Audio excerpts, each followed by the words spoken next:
Estamos estudiando Hechos, capítulo 10, y hoy estudiaremos del versículo 9 al 16, lo cual he titulado Pedro, preparado para la misión de los gentiles. Y la verdad se trata de la visión que Pedro tiene. Mira, escuche, como cristianos debemos dejar que el Señor derribe prejuicios, cualquier prejuicio personal para cumplir su propósito de llevar el evangelio a otro. Ahora, yo pienso, es mi opinión, yo creo que aquí dentro de nosotros no hay quienes tengan prejuicios porque dicen, bueno, este es de El Salvador, este es de Guatemala, este es mexicano. No tenemos problemas aquí, ¿sí? ¿Correcto? En la iglesia nos debemos amar y querer, no importa cuál sea nuestro fondo. Aún si usted es una persona mexicana y tristemente le va a la América, aún le amamos en el Señor.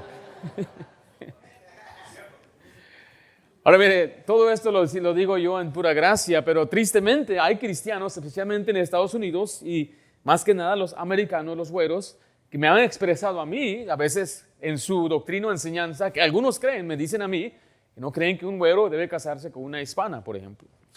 Bueno, en la Biblia no vemos nada de eso. Yo nunca he tenido esa postura bíblica. Dios hizo a todos de una sola sangre, de un solo linaje. Y sí tenemos apariencias y hay quienes pueden tener sus preferencias y gusto. Pero este pasaje nos enseña un problema principal que tenían los judíos. Pedro, siendo el líder de los apóstoles, tenía prejuicios contra los gentiles. No quería llevar el evangelio más allá de las barreras de Jerusalén o de Israel. Y ellos creían que el evangelio era exclusivamente para los judíos. Ahora, no sé si usted en estos días ha escuchado mucho acerca de problemas que hay en Israel y prejuicios contra Israel. Ahora, yo no voy a tomar el tiempo de hablar, yo no soy ni un político, pero yo creo que nosotros como cristianos debemos tener algo balanceado. Dios no hace acepción de personas. No le importa de cuál fondo, de dónde sea, qué color es su piel, si usted es blanco, amarillo, si es medio verde, Dios le ama a usted. No importa de dónde viene. Y nosotros debemos llevar el evangelio a toda criatura. O sea, no hay raza, no hay nación más importante que otra. Para Dios todos son importantes y Jesús murió por todos.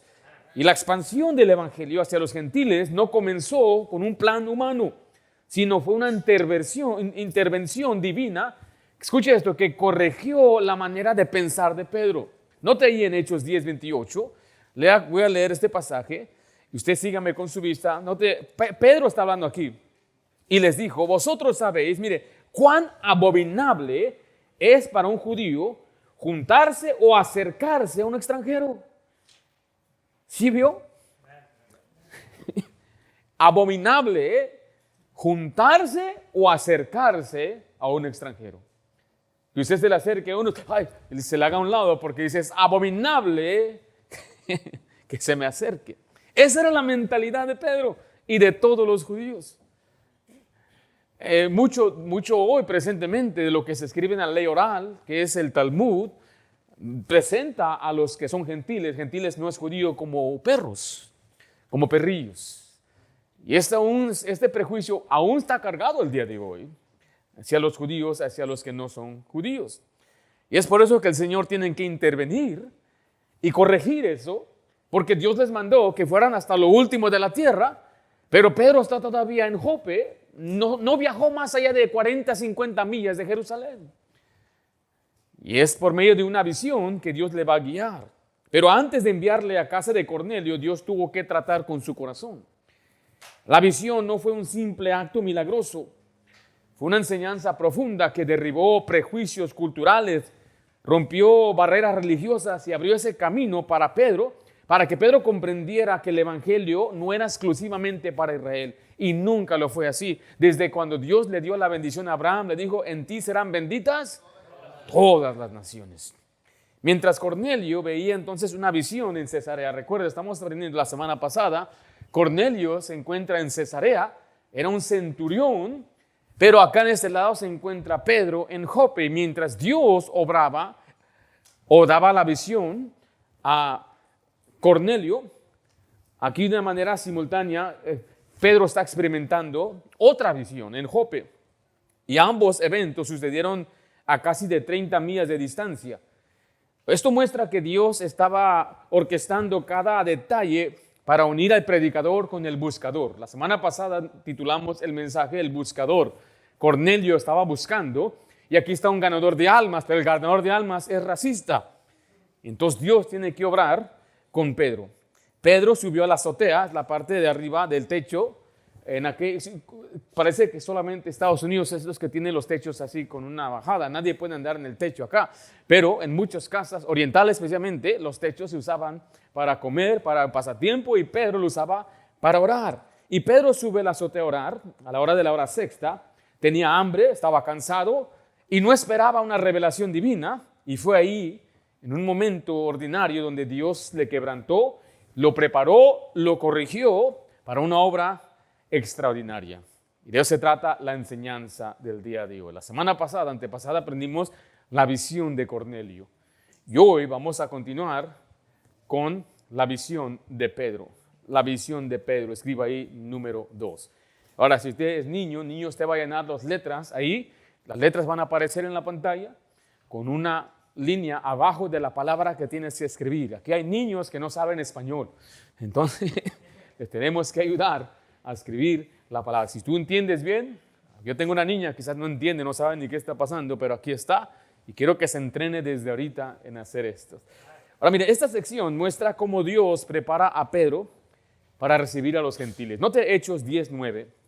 Al día siguiente, mientras ellos iban por el camino y se acercaban a la ciudad, Pedro subió a la azotea para orar cerca de la hora sexta.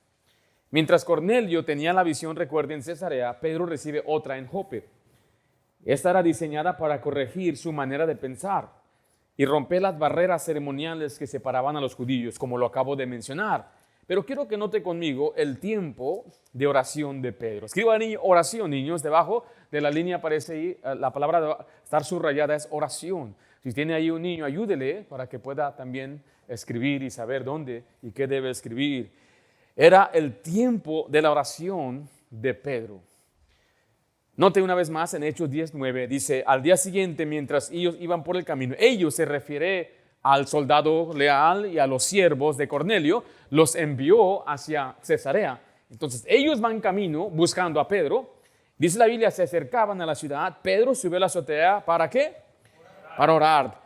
Quiero que se sepa que Pedro tenía una costumbre de oración. Pedro era un hombre de oración. Aún en medio del movimiento ministerial, mantenía una vida devocional disciplinada. Había estado hospedado en Jope, dice la Biblia, por muchos días en Hechos 9:43. Y como era su costumbre, aprovechaba los momentos del día para buscar la dirección de Dios. Mientras él oraba en la azotea, dice la Biblia, los mensajeros eran enviados. Ahora mire, no usted está notando lo que está sucediendo. Quizás él no sabía el propósito de Dios en ese día, pero él estaba orando. Dios tiene propósito para nosotros y espera que oremos y estemos con expectativa de que Dios siempre va a obrar y siempre va a hacer algo. Esto nos muestra cómo Dios estaba coordinando perfectamente los tiempos con los siervos que oran. ¿Quién oró la última vez que estudiamos? Cornelio estaba orando. Y ahora en esta sección, ¿quién está orando?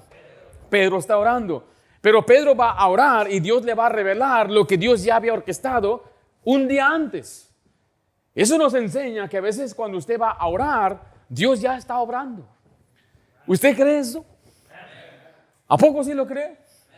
Muestre cuánto ora. Dice que lo cree, pero no hay oración. Por eso poca oración, poca bendición, poca oración, poco poder, poca oración y es pocas bendiciones. ¿Por qué? ¿No tenéis? ¿Por qué? No pedís. ¿Es la oración su costumbre? Ora solamente cuando hay necesidad. Pero la bendición de Dios es que no tiene que usted probarle a Dios. Usted puede orar ahorita mismo y Dios ya lo sabía de antemano lo que usted necesitaba hoy y Él empezó a obrar antes. ¿Cómo? Mire Isaías 65:24, dice la Biblia, y antes que clamen, ¿qué dice ahí? Responderé yo. Mientras aún hablan, yo habría oído. El pasaje dice, antes que una persona ore, Dios ya respondió. Dios sabe el futuro y Él sabe su necesidad y Él sabe que usted va a orar. Entonces Dios empezó a orar antes de que usted orara. Por ejemplo, usted tiene una necesidad ahorita y usted ora y saliendo de la iglesia, Dios le contesta la oración. Pero Dios ya obró hace tiempo. Yo he contado esto muchas veces, algunos quizás se acuerdan, pero yo tenía una necesidad de pagar mi renta. Yo le oré a Dios. Era un lunes cuando le oré y ese mismo día llegó un sobre. Usted sabe que el sobre no puede venir el mismo día. Si alguien manda una carta con una estampilla, ¿cuánto dura en Estados Unidos? Si viene desde Georgia, viene de otro lado del país, ¿cuánto dura? 3 días, una semana quizás. Pero yo oré el lunes y en una hora después llegó. ¿Qué significa eso? Significa que Dios ya obró desde antes. Y lo asombroso de todo esto, algunos conocen esta historia, quizás otros no, pero yo tenía una tremenda necesidad, $850 para pagar mi renta. No me alcanzaba, no tenía ni un centavo. Mi esposa decía, ¿qué vamos a hacer? No sé qué voy a hacer. El último recurso que tengo, debería ser el primero, es orar. Ahí voy a caminar y estoy caminando y orando. Y sinceramente derramé lágrimas, estaba desesperado, no sé qué voy a hacer. Y le pedí a Dios que me ayudara. Y cuando llego, abro el buzón de voz, el buzón del correo, y ahí está el sobre. El sobre tenía una cantidad de $855. Yo ocupaba $850. Pero Dios me dio no solo para la renta, sino hasta para las sodas. Pero Dios ya había obrado. Significa que alguien, no sé, hace unos cuantos días, o quizás 2 semanas, tuvo que hacer el cheque, puso mi nombre, puso la cantidad, y después la tuvo que poner en el correo, y el cartero vino, la entregó sin saber que yo la pedía en ese mismo momento que lo vi a él. Ahora, cuando yo hablé y llamé, nadie sabía. Hasta el día de hoy yo no sé de dónde vino ese dinero. Vino del banco, pero no sé por qué me lo enviaron. O bueno, sé por qué me lo enviaron, porque se lo pedí a Dios. Pero eso es lo espantoso también, escuche esto. Porque algunos piensan, voy a pedirle a Dios y aún voy a seguir en lo mío. Dios sabe eso. Señora, te prometo que voy a cambiar, pero no tiene la intención de cambiar. Dios sabe también el futuro. Él sabe sus intenciones, que si Dios le da ese carro que usted tanto anhela, se va a desaparecer a Tijuana cada fin de semana. Entonces dice Dios, no le voy a dar ese carro. Dios sabe que si le da ese trabajo le va a perjudicar. Entonces dice Dios, no te le voy a dar, aunque tenga lágrimas de cocodrilo y le implore y le ruega a Dios. Dios sabe lo que va a suceder. Por eso usted no puede engañar a Dios. Mucha gente viene, bueno, después me arreglo con Dios. Voy a pedirle y voy a hacer lo que quiero y después le pido perdón. No funciona así, porque Dios ya lo sabe todo. Así que cuidado. Qué bendición es que Dios contesta la oración. La Biblia enseña que la oración debe ser parte regular y planificada de la vida espiritual. Note Salmo 55:17. Tarde y mañana y a mediodía oraré y clamaré. ¿Y qué es la bendición? Él oirá mi voz. 1 Tesalonicenses 5:17 dice, orad sin cesar. O sea que debemos programar la oración en nuestro horario, pero también debe haber oración espontánea. Oración cuando usted maneja. Estábamos regresando con mi familia de Ensenada, pasamos por la frontera. Amo a México, pero algo que me cae mal de México es el tráfico, los letreros. Especialmente una calle por acá, otra por acá, y hay como 5 entradas y luego ponen unos barrotes para que no te pases para allá. Y nos salimos, nos equivocamos. Bueno, me equivoqué yo. Y yo sé que en México tienes que manejar como ellos. Yo me metía y me atravesaba y algo pasó. El Apple Maps no se redirigió. ¿Sabe? Cuando se equivoca, hace una nueva redirección. No lo hizo. Maneje, no lo hacía, me frustré, me hice a un lado, lo apagué, lo prendí y me dio una nueva dirección y me meto por el Sentry. El Sentry, yo tengo Sentry y mi carro tiene Sentry, pero mis 8 mujeres no tienen Sentry. Y me dijo el oficial, son $5,000 por cada una de ellas. Empecé a orar a Jehová, Señor, tú me las diste. Es la culpa de ella, Señor. Pero no me cobraron nada, gracias a Dios, no se preocupe, hermanos. Pero ahí podemos orar en ese momento. Le dije, esposa, ponte a orar, hija, porque así lo hizo Ezequías cuando Dios le dijo, vas a morir. Volteó su rostro a la pared y oró, y en ese momento Dios le contestó. La oración debe ser programada en nuestro horario, pero también espontánea. Su reacción debe ser siempre orar. No quejarse, debe ser orar. No desesperarse debe ser orar. No es murmurar, debe ser orar. Ore, ore, orad sin cesar. Mateo 6:8 dice, no os hagáis pues semejante a ellos, porque vuestro Padre no te sabe de qué cosas tenéis necesidad. Pero mire esta frase, antes que vosotros, antes que le pidáis. Hay una sección, niños, abajo, que si yo menciono una palabra, tienes que circularla. ¿Sí ven abajo? Pedro, por ejemplo. Ahora tienes que poner un círculo en Pedro ahí. Mencioné oración. Y el cristiano debe orar. Pero este pasaje, un pastor que era el que discipuló, él no era pastor en aquel tiempo, pero él discipuló a mis padres, le regaló ese cuadro. Un cuadro que tenía un paisaje. Y el versículo decía esto claramente ahí. Vuestro Padre sabe de qué cosa tenéis necesidad antes de que vosotros le pidáis. Yo recuerdo que tenía yo mis 10 años y eso me fascinó. Dios ya sabe lo que necesito. Cuando oramos, no le estamos dando a Dios nueva información. Hay gente que ora con Dios como que le está explicando todo. Y oran así como, Señor, tú sabes que el trabajo y dan detalles que Dios ya sabe. A Dios nunca le damos nada nuevo de información. Lo que el Señor quiere es que le pidamos. Señor, tú ya sabes mi situación, ayúdame. ¿Cuál? Pues tú ya sabes. Necesito más dinero.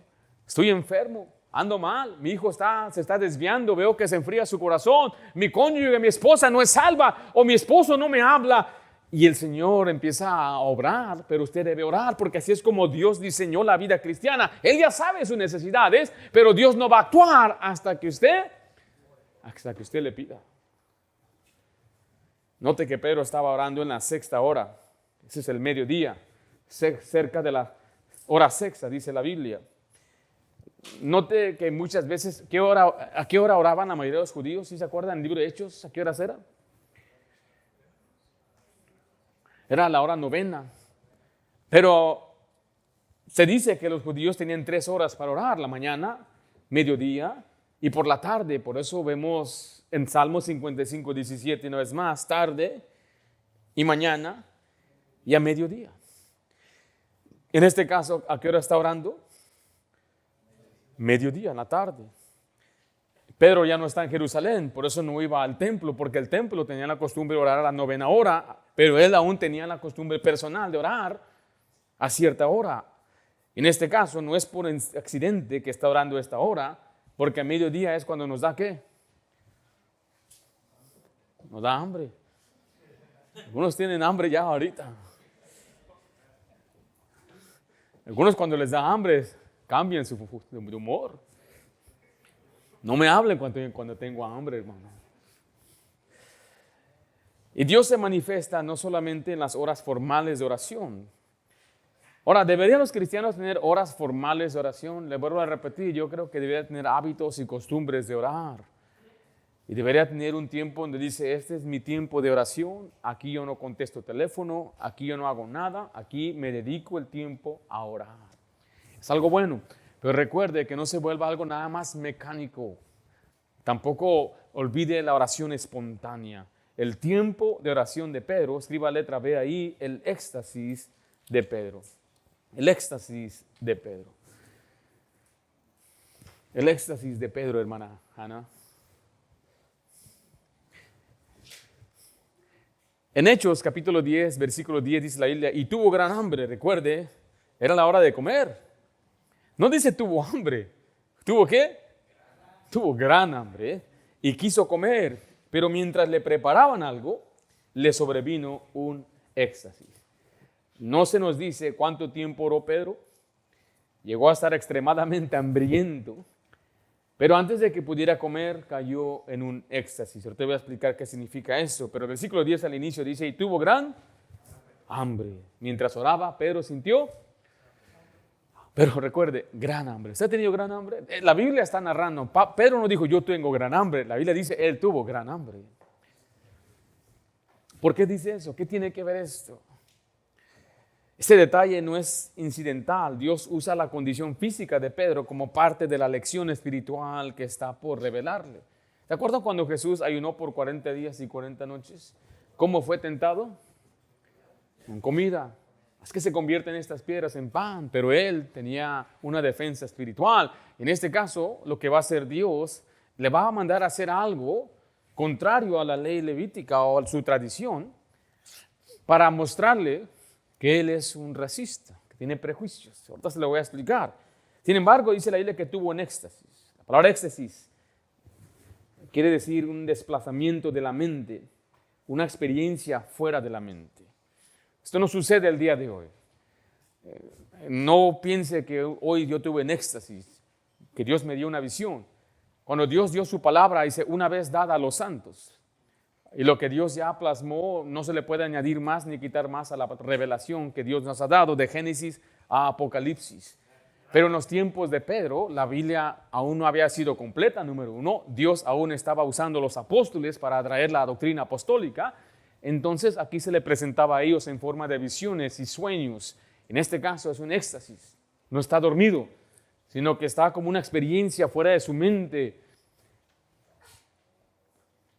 Ahí es donde Pedro tenía aquí un problema, porque el éxtasis no fue la respuesta de la oración de Pedro. Pedro no estaba orando por esto, quizás estaba pidiéndole dirección a Dios, no sabemos, pero aquí vamos a ver el propósito, escriba ahí, el propósito de la visión para Pedro. Y a propósito, no es la única vez que aparece éxtasis. El apóstol Pablo también experimentó un éxtasis donde se le apareció Jesucristo para enseñarle algo. Las palabras, quizás en este caso estaba él arrodillado y estaba con los ojos cerrados y como que salió a un lugar, no lo puedo explicar, no sé, es que yo no lo puedo decir cómo es, pero yo me imagino que quizás era en un espacio vacío y aquí está él, simplemente no hay nada y le aparece, dice la Biblia, un lienzo. Lea lo que dice Hechos 10:11, y vio el cielo abierto y que descendía algo semejante a un gran lienzo que atado de las 4 puntas estaba bajado de la tierra, en el cual había de todos los cuadrúpedos terrestres y reptiles y aves del cielo, y le vino una voz, levántate Pedro, mata y come. Note que Pedro mientras oraba recibe una visión desde el cielo, no es de sí mismo. Hay un lienzo, la palabra lienzo es como una gran sábana. Mira, tengo una imagen que pudimos generar, nada más para que se dé cuenta cómo era más o menos. Era una sábana que tenía animales dentro y bajó esa sábana. Esa palabra describe una gran tela. Era para envolver objetos o cubrir algo. Y esa voz divina le dijo que matara y comiera, pero note que dice que había cuadrúpedos, terrestres y reptiles y aves del cielo. Había animales ahí que él no debería quizás probar. La voz divina ordena a Pedro, le dice por nombre directamente, Pedro, mata y come. Y eso es algo que Pedro jamás había hecho en su vida. Era comer animales prohibidos por la ley ceremonial. Ahora no voy a cubrir porque no es el propósito en este momento hablar acerca de los animales que uno puede o no debe comer. Simple y sencillamente dice en Génesis lo que Dios hizo, si se mueve, se puede comer. Pero vino después la ley levítica y los israelitas, el pueblo de Israel, ellos no podían comer, pero nunca fue una ordenanza fuera de la nación de Israel. Cuando Jesús viene, se sucede el cumplimiento de esas leyes, la ley ceremonial. Eso no significa que la ley moral ya no es vigente, como no matarás, honra a tu padre y a tu madre, eso sigue siendo vigente. Pero la visión no trata principalmente de comida, no se trata de eso aquí, sino que Dios usa el alimento como símbolo para enseñar a Pedro una verdad espiritual mayor. Note conmigo Hechos 10:13 al 16. Dice, y le vino una voz, levántate Pedro, mata y come. Entonces Pedro dijo, Señor, no, porque ninguna cosa común o inmunda he comido jamás. Volvió la voz a él la segunda vez, lo que Dios limpió, no lo llames tú común. Esto se hizo, ¿cuántas veces?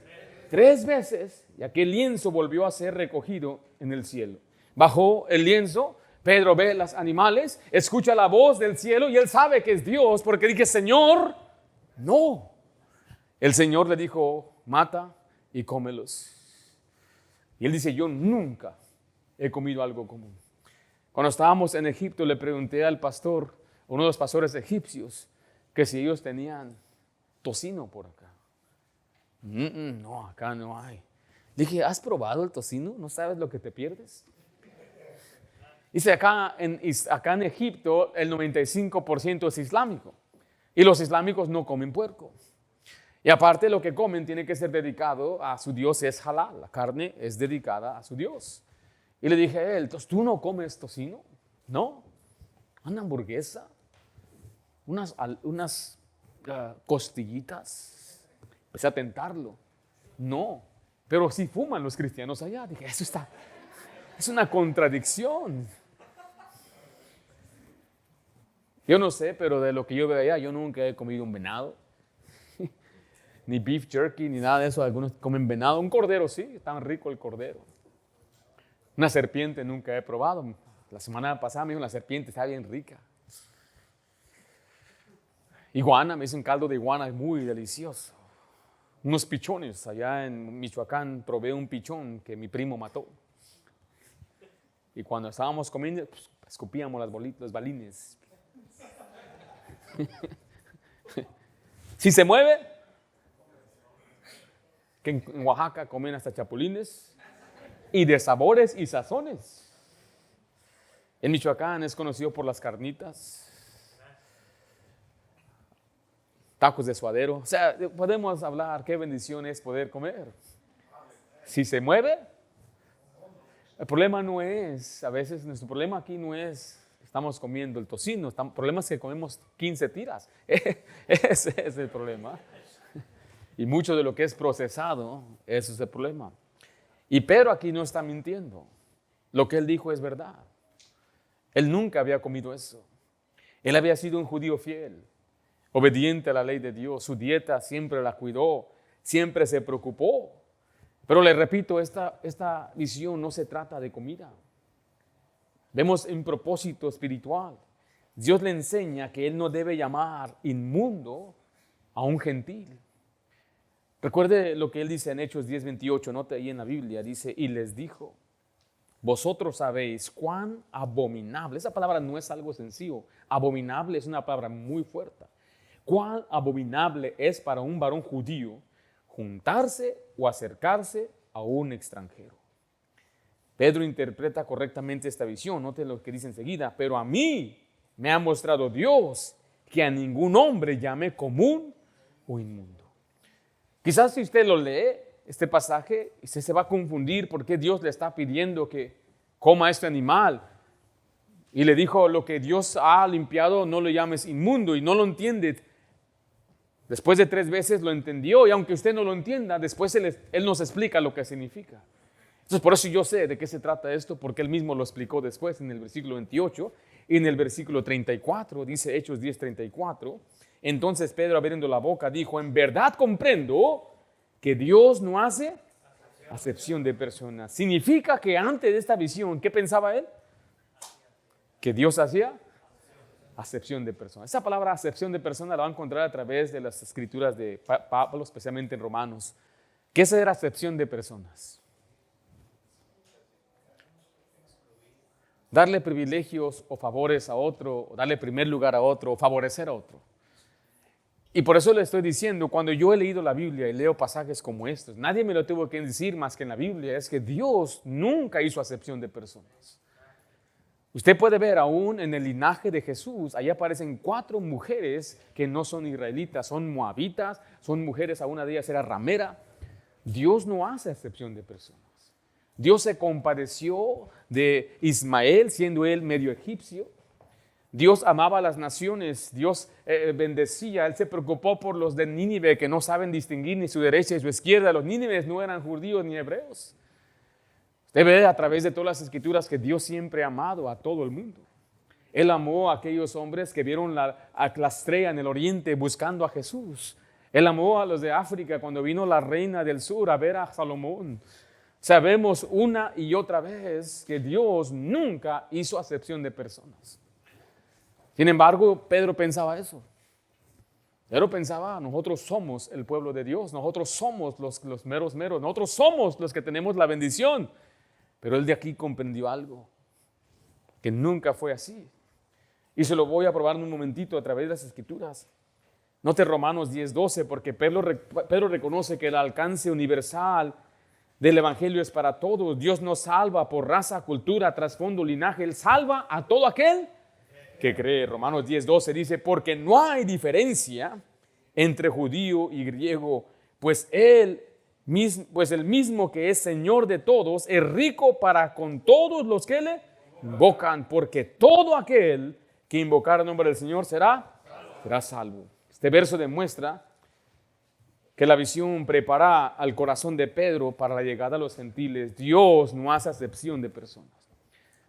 Que todo aquel que cree en Jesucristo puede ser salvo. El simbolismo del lienzo, recuerdes que Dios limpia lo que Él quiere limpiar. Pero no significa de una manera arbitraria. ¿A quién limpia el Señor? ¿A quién salva el Señor? A todo aquel que cree. Dios afirma su autoridad. Él decide que cuando una persona cree en Cristo, va a ser purificada. Hechos 15:9, acompáñeme allá, porque mire, Pedro no debía rechazar a los judíos, a los gentiles, creyentes.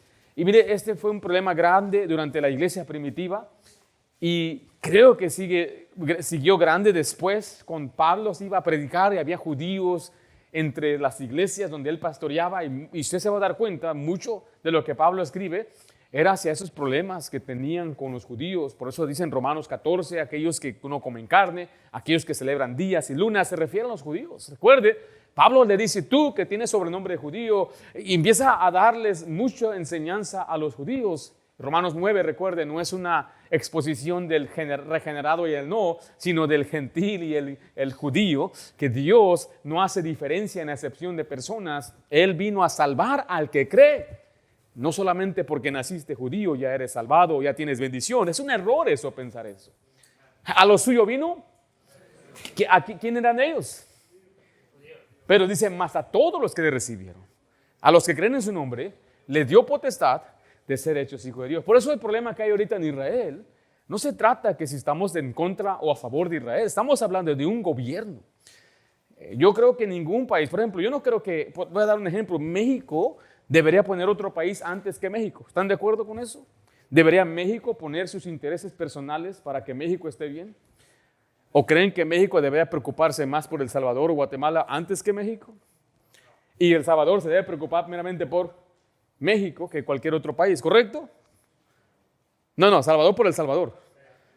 Sí, me ven como que estoy como que es raro esto. O sea, lo puedo aplicar a mi familia. ¿Yo debo vinar por mi familia primero o por las otras familias?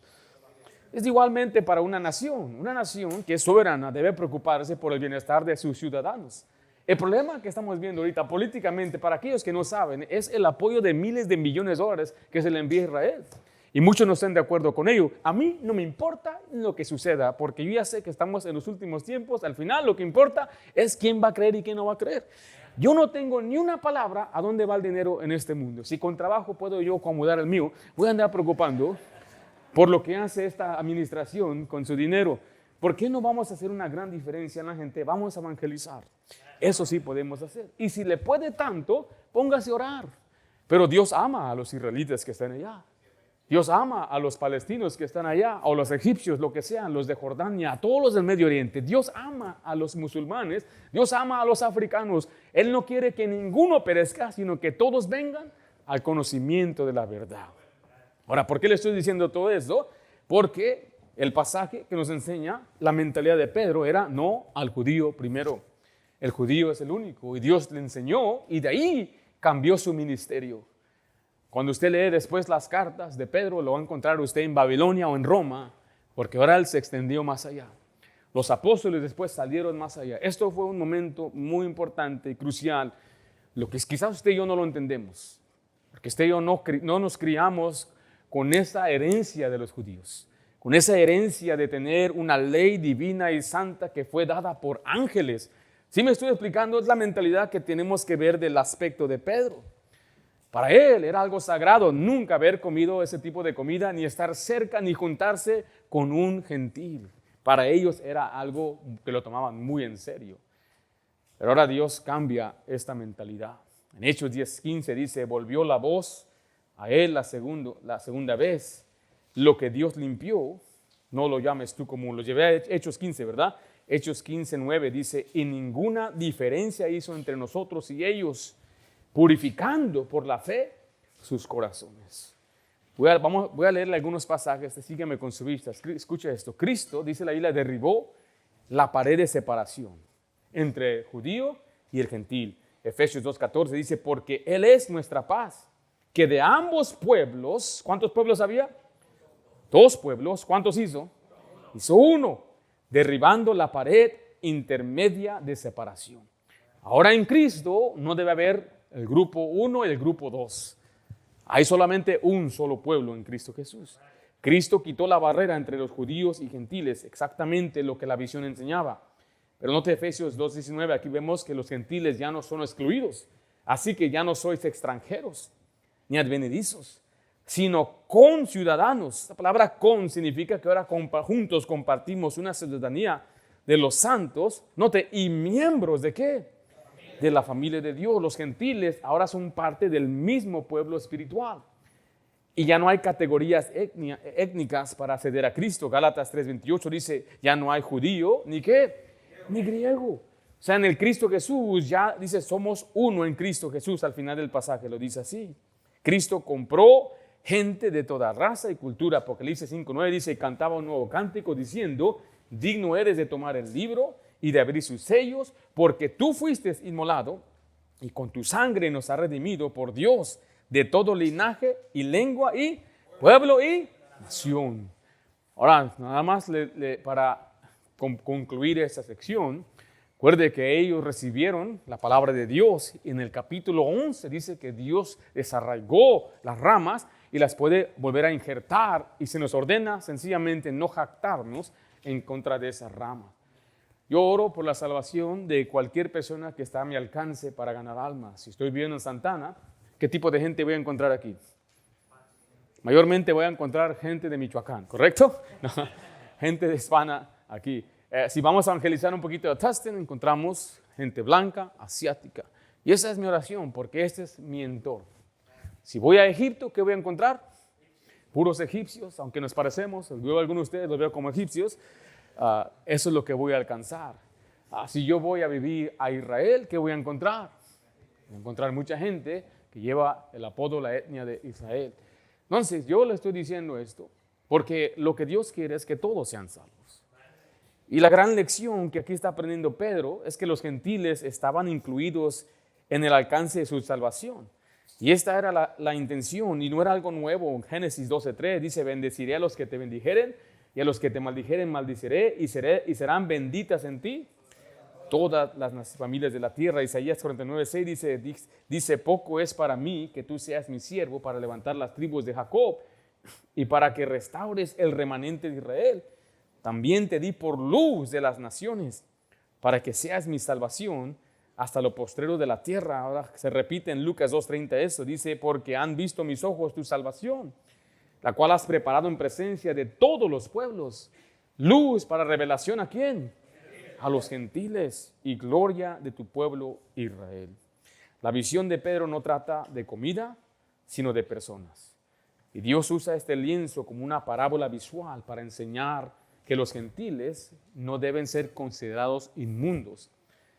Las restricciones ceremoniales fueron cumplidas y canceladas en Cristo, y ese es otro tema, otro lío con otro grupo de personas que aún van a decir que tiene que guardar ciertos días o tiene que privarse de comer cierta comida, pero eso está muy extraño a las Escrituras.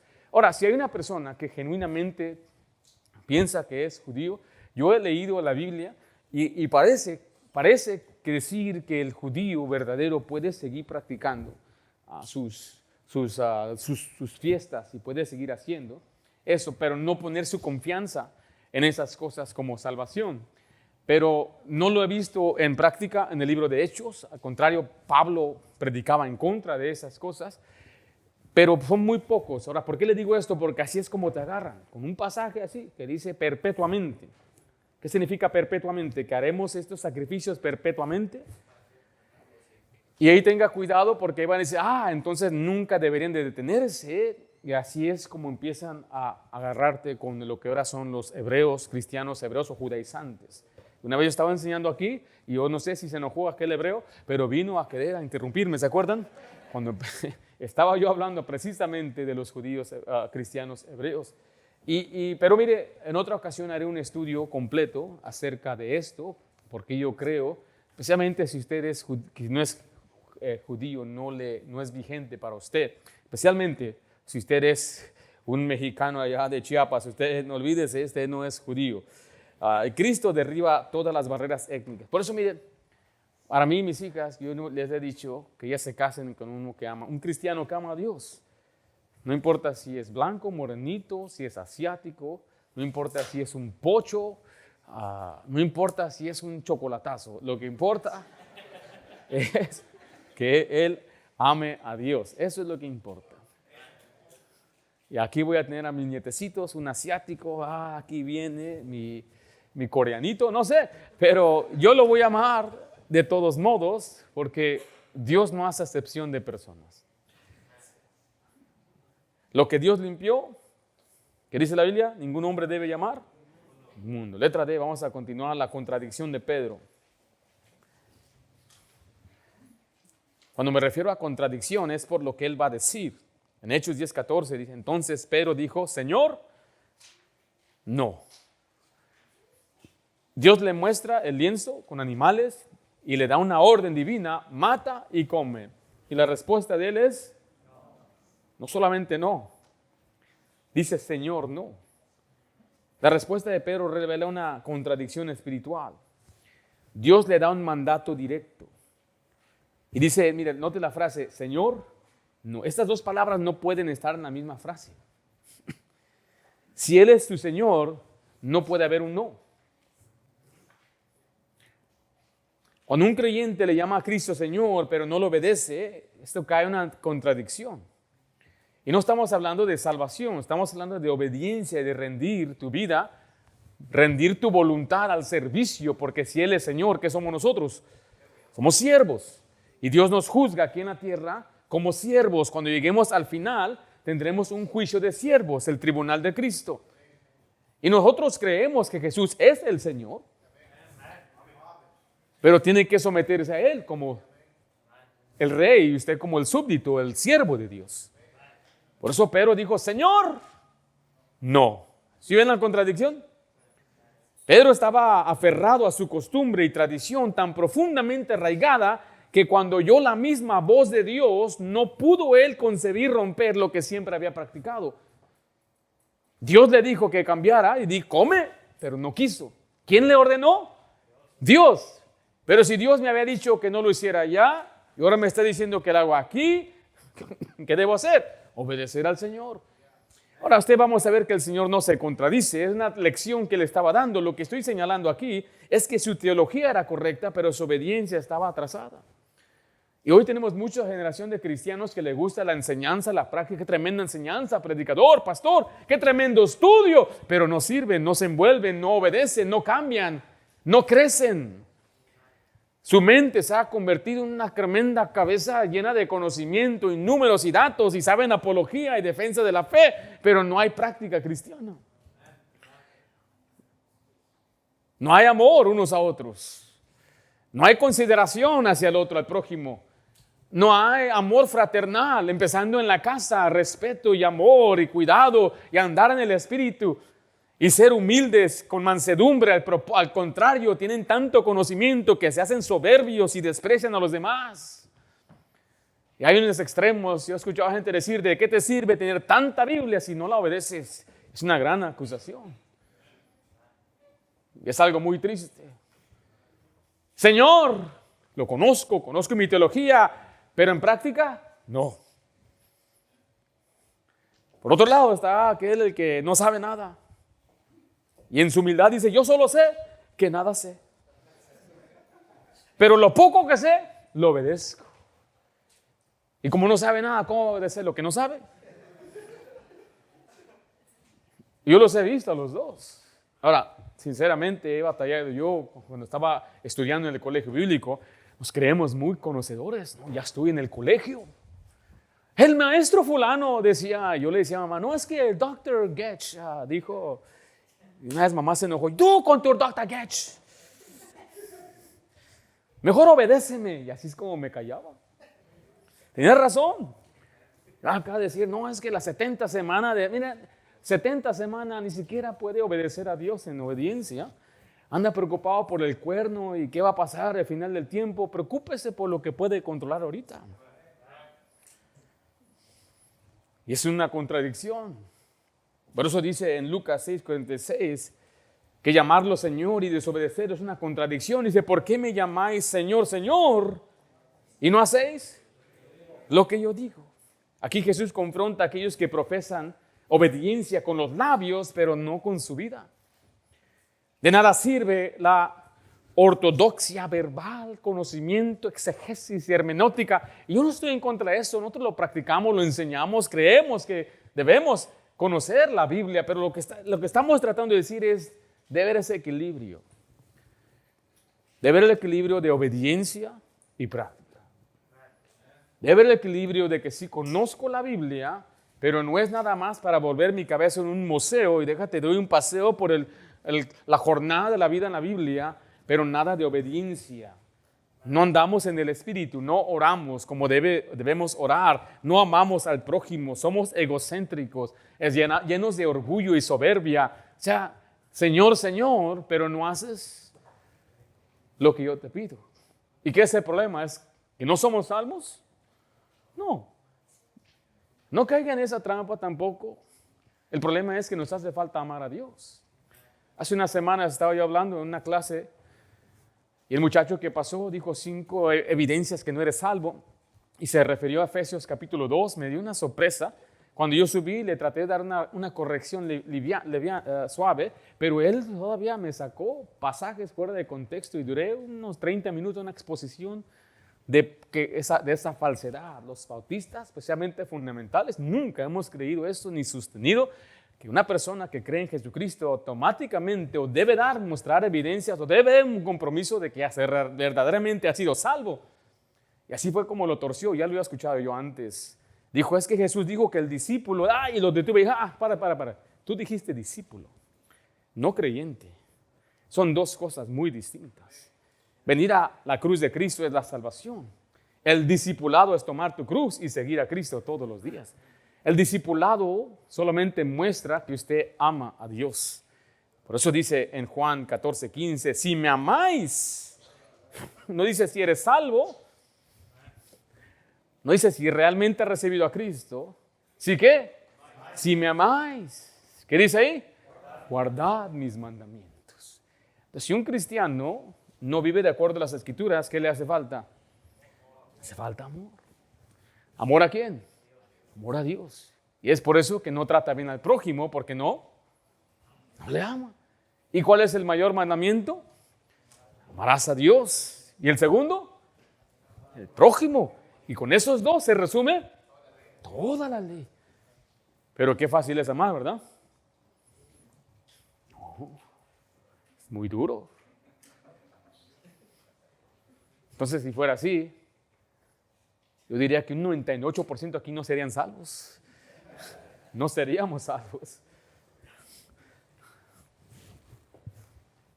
Ahora, ¿por qué le estoy diciendo esto? Porque mire, usted puede proclamar ser bíblico, puede estar orgulloso de ser cristiano, colegios, escuelas, títulos, bautista, fundamental, pata rajada, tablas, come clavos, conocer tanta doctrina, memorizar la Biblia, pero si no eres hacedor de la palabra, te engañas a ti mismo. En Santiago 4:17, al que sabe hacer lo bueno y no lo hace, le es pecado. Qué tremenda enseñanza nos da aquí Pedro. Recibe una orden divina y dice, Señor, no. Y así hay muchos cristianos, saben lo correcto, pero no lo hacen. Conocen la voluntad de Dios, pero no la obedecen. La visión confrontó a Pedro para dejar de vivir en obediencia parcial. Porque la obediencia parcial es incompleta, sigue siendo desobediencia. Hay muchos cristianos así. Les gusta la enseñanza, vienen los domingos a la mañana, pero de ahí no hacen nada más. Dejan de venir a las iglesias como las nuestras porque ya no les ofrecemos algo a sus hijos. O sea, es gente que no viene a querer servir, no viene a querer crecer, no viene a evangelizar, no viene a discipular. Ese es un problema, mi querido hermano. Cristianos tenemos que envolvernos en la obra de Dios. No solamente venga porque aquí se nos enseña la Biblia y no, y otro, escuché otro y no, aquí sí, mira, pero ¿de qué sirve si no lo pone en práctica? Quedaron callados algunos, pero Dios les bendiga. Niños, están poniendo atenciones para ustedes también, ¿ok?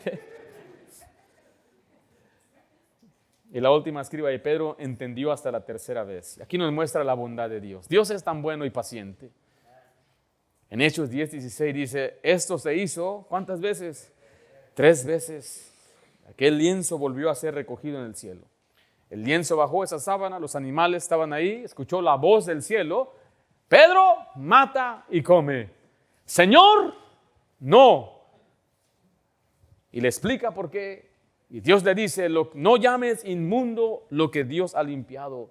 Mata y come. Señor, no. 3 veces Dios le ordenó y 3 veces Pedro se justificó y dijo que no. Finalmente el lienzo se va, se sube. Dios repitió esta visión, ¿cuántas veces? 3 veces. No porque fuera rebelde, sino porque se estaba tan atado a sus hábitos, su tradición, sus convicciones antiguas. Y aquí Dios lo está ayudando a cambiar. Note que Pedro siempre era un hombre de 3 veces. Hay un patrón que vemos en Pedro. ¿Cuántas veces negó a Jesús? 3 veces. Mateo 16:33, usted lo puede leer después. Él estaba tan seguro por sí mismo. Dios le dijo, vas a negar 3 veces. ¿Cuántas veces Jesús le preguntó si lo amaba? 3 veces. En Juan 21:17 dice, le dijo la tercera vez, Simón, hijo de Jonás, ¿me amas? Pedro se entristeció de que le dijera la tercera vez, ¿me amas? Pedro necesitaba 3 afirmaciones para restaurar su corazón. 3 veces. La visión fue repetida, Hechos 10:16. Esto se hizo, ¿cuántas veces? 3 veces. ¿Qué nos enseña esto? No todos aprendemos a la primera vez. Como Pedro, algunos necesitamos que se nos repita la instrucción. La tradición puede nublar la obediencia. Algunos que dicen, no, ¿cómo yo voy a hacer eso? ¿Cómo yo voy a amar a mi esposa? ¿Por qué? Porque su tradición, su experiencia, su crianza le ha mostrado algo diferente. Yo escuché apenas, mire, se está haciendo famoso un muchacho, se llama Nick Fuentes, está siendo bien famoso ahorita. Y él dijo algo muy interesante. Él dijo, el matrimonio ahí no sirve para nada. Por eso yo no me caso, dice. Se divorcian por cualquier cosa. Dice, ¿para qué sirve el matrimonio si te puedes divorciar? Dijo, una persona que ni cristiano es. Una persona que ni siquiera aboga por el cristianismo ni la Biblia, solamente con su propia lógica hizo esta pregunta. Y es lo que el mundo dice, si las cosas no van bien, si no te llevas con él, pues busca la separación. Tenemos las diferencias que no podemos reconciliar y el gobierno dice la estampa, divórciense. Pero eso no es lo que la Biblia enseña. Él enseña a amar. Amar. Sí, si nos manda a amar a nuestros enemigos. ¿Recuerda aquella señora que oraba por su esposo? Tú oras por mí, yo oro por ti, Señor, apártame de mal todos los días. Le preguntaban a un niño, dame un versículo del matrimonio. Sí, Señor, perdónalos porque no saben lo que hacen. Esa es la manera que el mundo piensa. Entonces Dios tiene que venir y enseñarnos una y otra vez para reforzar. Pablo mismo lo dijo en Filipenses 3:1, por lo demás, hermanos, gozaos en el Señor. Note la siguiente frase, a mí no me es molesto el escribiros, ¿qué dice ahí? Las mismas cosas. Y para vosotros es seguro. Entonces, a veces, hermano, tengo que predicar el mismo tema, el mismo principio. Tener otra vez el mes de la familia y repetir. Porque a mí no me molesta repetir lo mismo, sinceramente. Pero para vosotros es. Porque no lo agarró la primera vez. Vamos, la segunda vez tampoco lo agarró la segunda vez. Algunos van ya a la quinta, no, algunos van hasta la número 30 y todavía no la agarran. ¿Cuántas veces necesita que Dios nos hable para corregirnos, para guiarnos? Hermano, ¿cuánto tiene que esperar usted hasta que Dios le agarre de algo que usted después se va a lamentar y decir, ¿por qué no lo hice la primera vez? Ahorita tiene a sus hijos pequeñitos, algunos aquí los veo tiernos, pequeños, pero no los encaminan, no les enseñan, no oran por ellos. Cuando ya crezcan, mire, son problemas irreversibles. No se puede reparar ciertas cosas que van a suceder si no hacemos hoy. ¿Cuántas veces se tiene que predicar, señorita, que no andes tú enamorándote con un muchacho que te habla nada más porque te dice que estás guapa y que te trae al cielo, cuando él ni siquiera es cristiano, cuando ni siquiera tienes la edad, cuando ni siquiera tienes el permiso? No hacen caso. ¿Cuántas veces? Y eso lo hacemos porque le amamos y nuestro deseo es que tú crezcas, que tú ames a Dios, que vivas feliz, que te cases y Dios te dé los hijos que Él te quiera dar. No sabes qué tan alegría, herencia de Jehová son los hijos. Y abrazaba a esa tiernita carnita cuando él recién nacía. Cargué ayer a mi sobrino. Está así chiquito este amigo. Ahí lo abracé. Huelen rico los recién nacidos. Dame la juventud.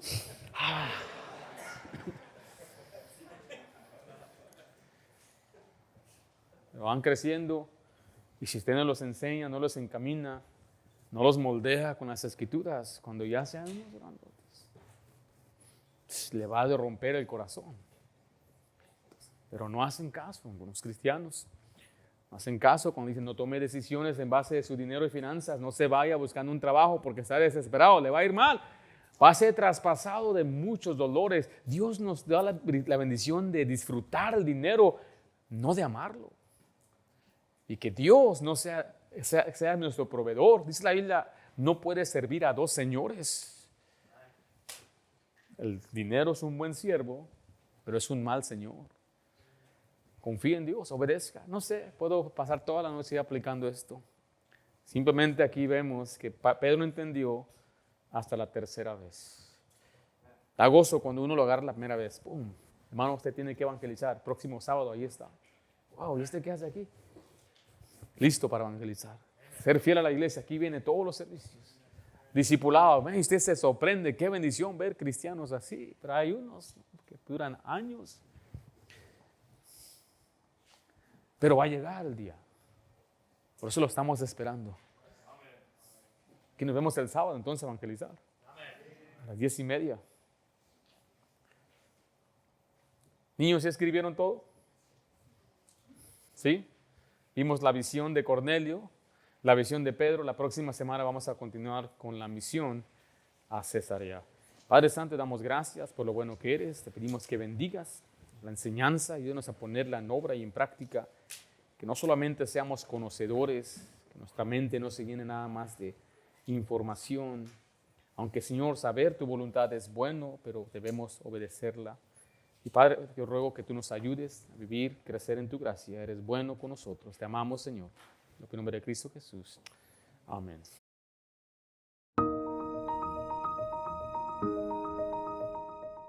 Gracias por escuchar los mensajes de la Iglesia Bautista de Santa Ana. Esperamos que la predicación haya sido bendición para su vida. Y si es así, comparta este mensaje con otra persona. Si es su primera vez, queremos darle gracias por honrarnos con su presencia y por ser nuestros invitados. Como iglesia queremos proveerle oportunidades para crecer. En los siguientes momentos estaremos anunciando los próximos eventos.